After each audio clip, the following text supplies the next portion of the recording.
Well, first, I'm so delighted to be here and to be at the Meridian Summit. There's Erin Walsh, my friend in the back.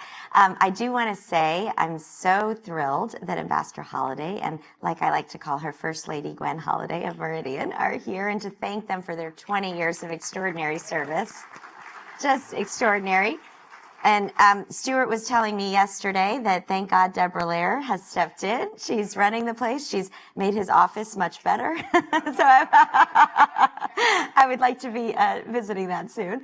But I recognize, of course, Ambassador Holliday, because he and I worked together when we worked for President Bush for many years. And I think we are in a very different time, to state the obvious. And I know it's a lightning round and I have to pick them, but I think I would go with a new word, maybe, which is I'd say resilient, but I would say being recreated.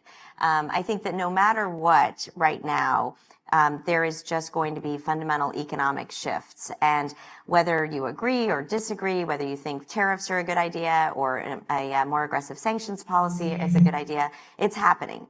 And not only is it happening, with a lot of leadership from President Trump and his economic team, but I think world leaders are responding to it. And so it's very hard to see kind of going back to some of the traditional, formulas of economic policy. And I do think there is a strategy, right now that's being put forth that you see a lot of our allies responding to. I think that the Trump administration thinks there are three major buckets of economic growth. The first is the tariff policy. The second is the certainty now of the CapEx investments and the tax code and tax cuts being made permanent. But I think the third is something that doesn't get as much attention, and that is just a fundamental deregulation policy, a different way to deal with multilateral institutions. And frankly, as you see the countries that are responding, that have had the most success with this administration, I think are recognizing two big things. This is the policy of the United States, and probably here to stay at least for 3.5 years, and hard to go back on. And second, how to be more thoughtful about getting what their self-interest is, what their country's interests are, by reacting in a way that sort of sometimes meets in the middle, sometimes partners. And I think that that's what I think will be kind of recreating what we see as some of the traditional levers of economic policy. Well, great, Dina. I think that's a great way to kick this off, and maybe we'll skip the lightning round, although stick to the word. And I think, Paige, turning to you, we know the president is on his way to Asia with a number of your colleagues, and would love to get your thoughts on what you see as some of the major outcomes or potential outcomes of the visit. Certainly, all eyes are on what hopefully will be a meeting between the president and President Xi Jinping of China. Yeah, well, thank you, Deborah.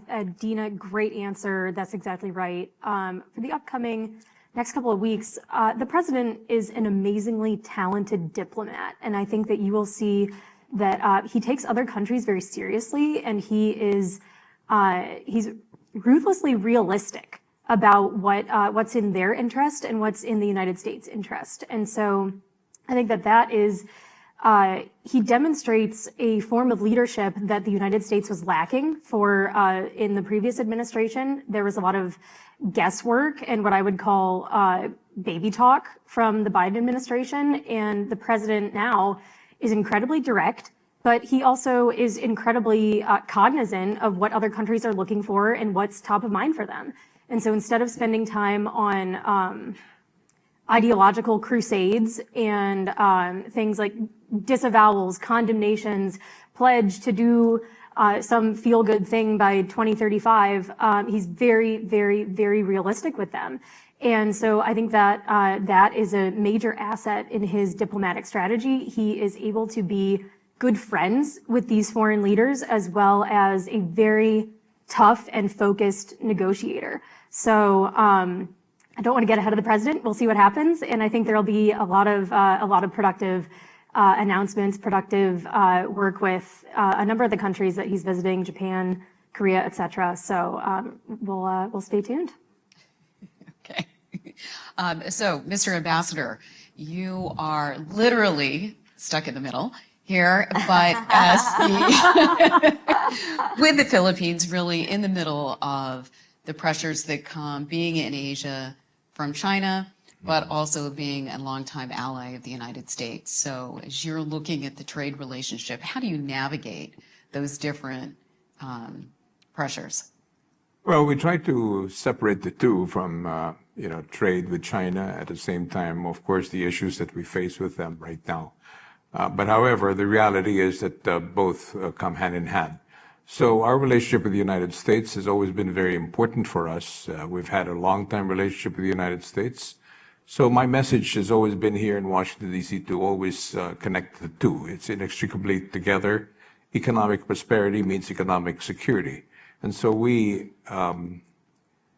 in the Philippines are as resilient as we can get as far as dealing with other countries, but with the United States, is a special type of relationship because it's important for us to continue to be together because it is in our interest that the Indo-Pacific region remains strong and, of course, free from any foreign domination from one country.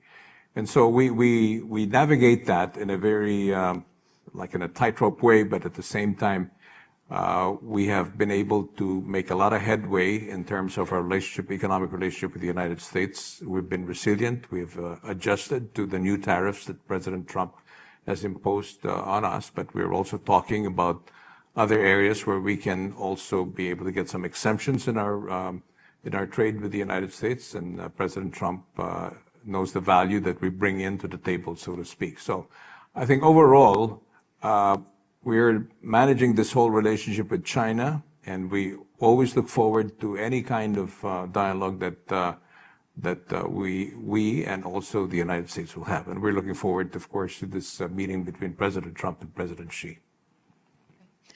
So Dina, in the first Trump administration, you were very involved in the peace plan and the peace negotiations in the Middle East, and that has now come to fruition. And how do you see, since you remain very engaged there in the private sector, some of the shifting dynamics, particularly given that China remains one of their, or if not the largest trading partner, what kind of opportunities and inroads do you see for U.S. companies there and in terms of the changing geopolitical dynamics? Mm-hmm. Well, I mean, obviously we are really living in a moment of kind of watching real time what's happening in the Middle East.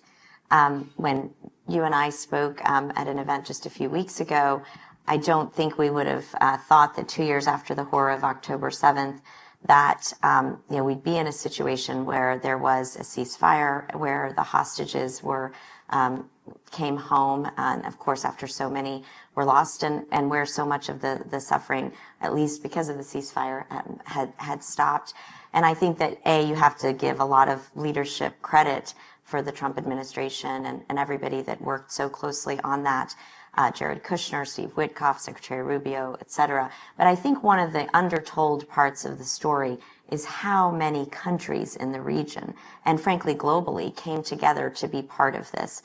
Well over 30 countries worked together to both, frankly, work with Israel on pushing hard on some of the things that were going to require the hostages to come home, but also the ceasefire, but also, frankly, really pushing Hamas. I mean, it is hard, I think, for them to look around and not see anybody anymore that was willing to continue to allow what they were doing. And so I think when you have the Jordanians, the Egyptians, the Qataris, the Emiratis, Pakistan, Turkey, that's a pretty strong coalition, I have to say. And I don't think we've seen that in recent times. The Middle East is the region of my birth. And so to ever think that it's going to be smooth or easy, I'm not naive to that. And I think we're going to see a lot of ups and downs in the coming days and weeks and months. But to your question, Deborah, I think there's this moment where there is such a transformation happening, in large part because of a horror that started. But, the old saying, don't waste a good crisis. And I think that is one of the things that President Trump and some of the leaders in the region are recognizing, that this is a moment. This is a moment where the leaders in the region are hoping towards a more peaceful, a more prosperous future. 65% of the population is under the age of 35. I think a lot are tired of death and destruction and terrorism. And so from my vantage point, just over the last few years, as someone who's an investor, someone who goes and raises capital in the region, what you really see is a tale of two regions. On the one hand, many of the Gulf countries are looking forward, are the largest investors in the world in AI, in longevity, and biotech. It's as if they're sort of saying, we are going to be on the frontiers of what's to come in the future of humanity. And then you have Iran and its proxy organizations for many years who have just had a very different view of where the region should go. And at this moment, which will kind of win, if you will, I think is going to be very interesting to see. But it seems to me, both, frankly, with the degradation of Iran's capabilities and this new moment, I think of we want to look forward in the region, and we can't realize our hopes and dreams for our young people in this next generation without doing so. I'm actually more hopeful maybe than we should be at this moment. Well, I think, Paige, it'd be interesting to hear your perspectives on where the Middle East fits into the economic priorities for the administration. And given that we have a number of foreign diplomats here as well, I think it'd be helpful to hear what are some of the principles that would define a trusted economic partner for the United States? Great question. I think the president and my boss, NEC Director Kevin Hassett, see stability as the critical factor for economic prosperity. People talk about, trade changes will introduce uncertainty. The fact is that if you don't have strong, focused leadership from the United States serving as a source of an advocate for peace, an advocate for stability around the globe, that is what introduces uncertainty into the global economy. That's what introduces uncertainty into the mindset of various foreign countries. And so the president has strongly signaled to all of these different regions that are experiencing conflict in Europe, in the Middle East, elsewhere, that stability and peace is what the United States is a source for, is demonstrating leadership on. So I think that's something that the media sometimes gets wrong, that the president is a source of shaking things up. The president is only a source of shaking things up in the sense that many multilateral institutions were claiming to work for peace and stability and achieving no results. And so in a way, the president is reorienting the relationship with lots of different countries and lots of different global institutions to be resolutely focused on peace and stability and prosperity.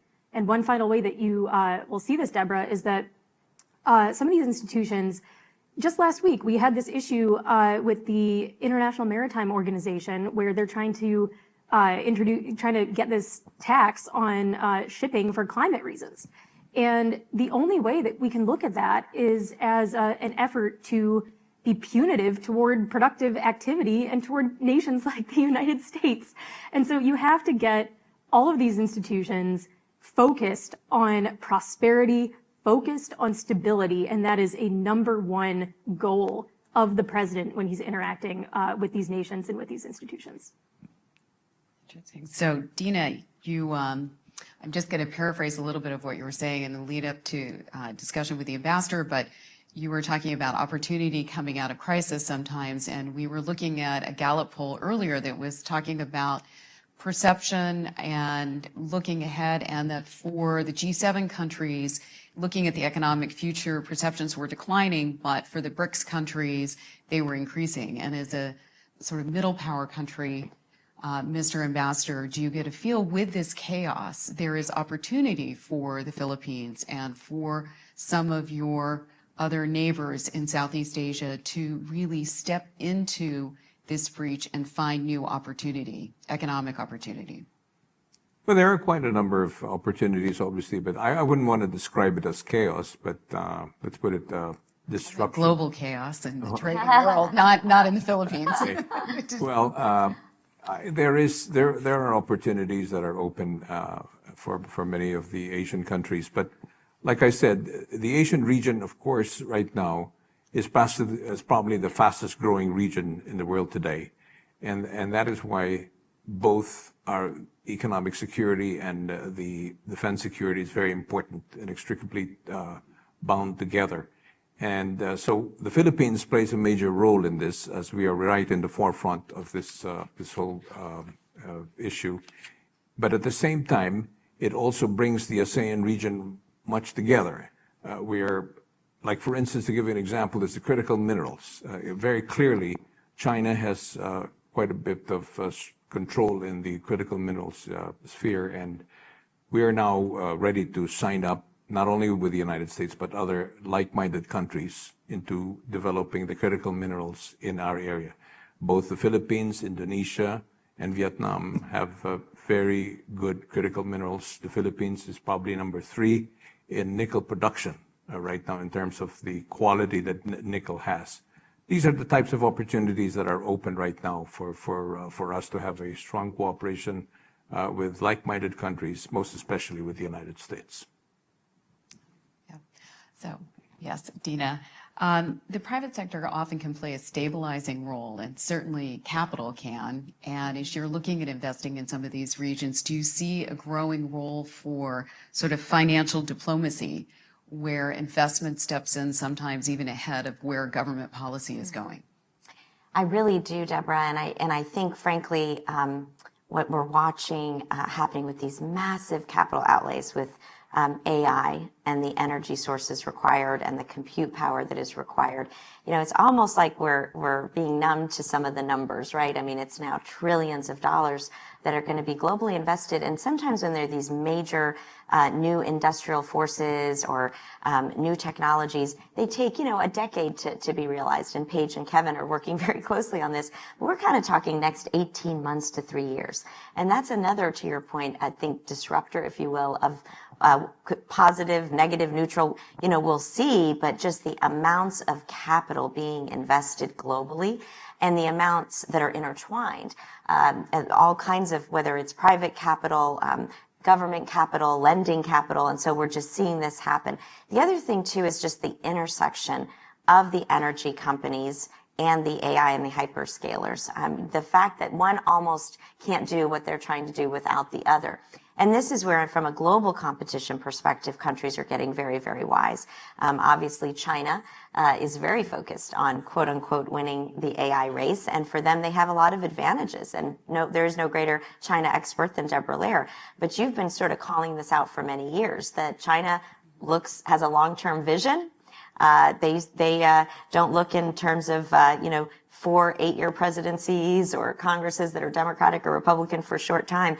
They have, particularly this president of China, has a very long-term vision. And you can almost see those seeds having been planted over many, many years to get to this moment where, not to be too dramatic about it, but the countries that excel in the AI race are going to play a much, much bigger role in the overall power dynamics of the world. So I think that there's definitely a lot of investment opportunity. And frankly, I'll say, as someone who spends a lot of time in Pennsylvania, we're looking today at this from a global macro capital markets and investment perspective.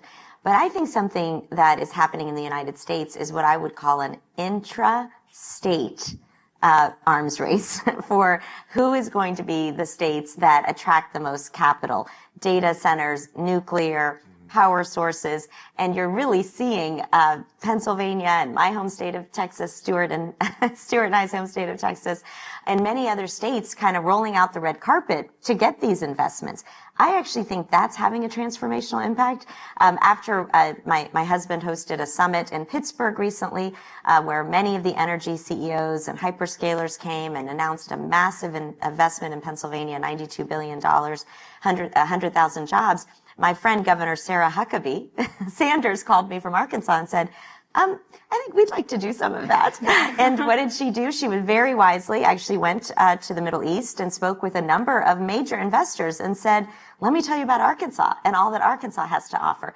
So I think the two sort of big trends I see is massive capital and a realignment to some extent of, where that's going and how it's chasing the AI, industry and what's needed, but also how many states in the United States are partnering with countries like the Philippines and others to make sure that they're as well advantaged as possible. And then finally, the final thing I'll say on this is that in a lot of these states, for so many years, as we all know, there has been this feeling that many American workers were left behind, that manufacturing had declined in the United States and had moved to Asia. And that is obviously a big part of the political debate today. one of the interesting things that's happening with this AI revolution is that now you really are going back to needing welders, electricians, a massive new construction boom. And so a lot of what we're seeing in a lot of the states that we're investing in as a firm is that there is, like, just next year, in the next 2 years, there will be a need for 500,000 new electricians in America. And those are great, high-paying, skilled jobs. And so I think this capital chasing and kind of where it's all going is having implications that we haven't fully realized. And how is the administration going to continue that? How will you continue to attract capital and manufacturing here in the United States to try and, in some ways, I think you're re-energizing some of the older industries, but while we still need to support those industries of the future? Such a great question. I think the downsides of excessive economic globalization are now well known to everyone in this room.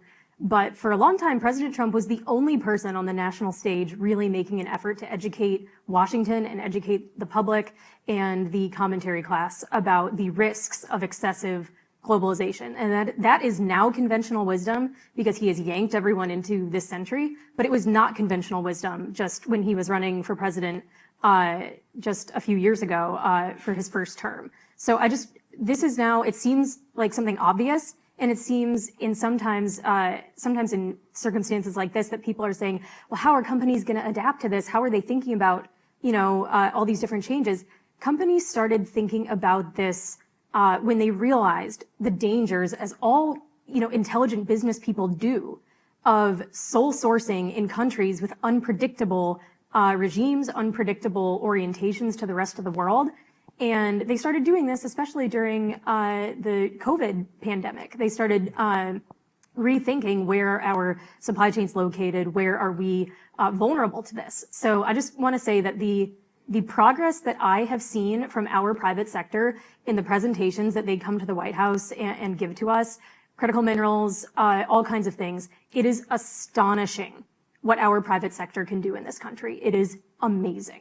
So that is, and the president's orientation to that type of thing is alone this enormous incentive for companies to be thinking about remapping their supply chains, focusing on this hemisphere, thinking about where to find and source and train the best human capital in America. And on that note too, American workers are unbelievably productive. They are 5, 6, 7, 8, 9 times more productive than many other countries when you compare the data. And so the high value add of doing your business in America, if you are trying to do sophisticated things, is so obvious from the data that alone, I think, speaks to why companies are kind of reorienting to exactly what Dina just said, and why there's now about to be so much more demand for these highly skilled, highly productive trade jobs and many other jobs as well. Mr. Ambassador, we'll give you the last word. And you've had to navigate, obviously, between the U.S. and China, and you've done it very successfully. What recommendations would you have for other countries of how to make that balance? The only thing that I can say is China is a country that obviously has reached a certain level of a global prominence, so for lack of any other word. And we have to deal with China in such a way that we cannot allow China to just simply do what they want, especially when it comes to the Indo-Pacific region today, because they want to dominate the entire Indo-Pacific region. And the only way to do that is, of course, use the economic trade as a tool. But at the same time, I think there's no question about it, which I think President Trump is doing this right now, is to continue to find ways and means to do work with China in cooperating in areas where we can cooperate, but at the same time making it very clear to them that the world, specifically those countries that have the same values that they think of, that they will not allow this type of thing. So the mantra that's used by the Trump administration of deterrence to strength, I think is very appropriate, and it is something that we all would like to subscribe to down the road. Great. Well, thank you so much. And join me, please, in thanking our panelists for a very engaging discussion. Appreciate it.